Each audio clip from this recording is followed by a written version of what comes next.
கைவிட்டாங்களா, இனிமேல் முடியாதுன்னு சொல்கிறாங்களா, கண்ணை மூடிட்டு கிளம்பி வாங்க, நான் சவால் விடுறேன், காப்பாற்றுறேன்.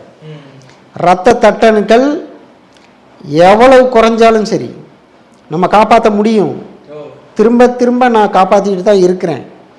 சின்ன சின்ன குழந்தைங்கள்லாம் சில மருத்துவமனைகளில் இறந்து போகிறத காதுகளை கேட்குறோம். வேண்டாம், முடியாதுன்னு சொன்னால் மட்டும் வாங்க, நீங்கள் சும்மா நேராக வரவே வேண்டாம். இரத்த தட்டணுக்கள் 20,000க்கு கீழே போயிடுச்சு, இரத்த கசிவு தொடங்கிருச்சு, இதுக்கு மேலே காப்பாற்ற முடியாதுன்னு சொல்கிறாங்களா, ஒன்று எண்ணி அங்கே கூப்பிடுங்க, இல்லை நீங்கள் என்கிட்ட வாங்க, உயிரை காப்பாற்றுறதுக்கு நான் உத்தரவாதம் தரேன். இது மாதிரி தான் நான் ஒவ்வொரு நோய்க்கும் சொல்கிறேன். கண்டிப்பாக என்னென்னா ஒரு இக்கட்டான நிலையில் நான் காப்பாற்றுறேன் அப்படின்னு உத்தரவாதம் கொடுக்குறதே பெரிய விஷயம். நான் அதில் 10 வருஷம் அனுபவத்தோடு இருக்கேன். அதில் 10 வருஷம் ஒரு மிகப்பெரிய மருத்துவமனையில் இன்றைக்கும் என்னையை தான் கூப்பிட்றாங்க. நான் அங்கே தான் போய் நோயாளிகளை பார்த்துக்கிட்டு இருக்கிறேன். அதனால் சொல்கிறேன், நான் அதை அழகாக குணப்படுத்த முடியும்.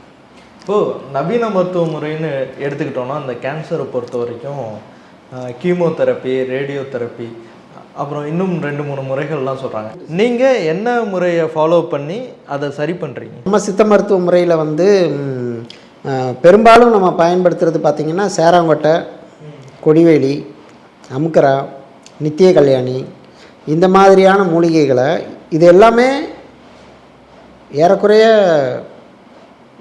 பாய்சன்னே சொல்லலாம். ஆனால் அதை முழுமையாக சுத்தி பண்ணி மருந்தாக்கி அதை நம்ம பயன்படுத்துகிற பொழுது தான் இந்த புற்றுநோய் செல்கள் அழிகின்றன. இது நம்மளுடைய சித்த மருத்துவத்துறையில் இருக்கக்கூடிய ஒரு மிகச்சிறப்பான விஷயம். இது இப்போது ஒரு பேஷண்ட் முழுமையாக குணமாயிட்டாங்க அப்படின்னு சொன்னீங்க, எதை வச்சு அதை கன்ஃபார்ம் பண்ணுறீங்க டாக்டர்?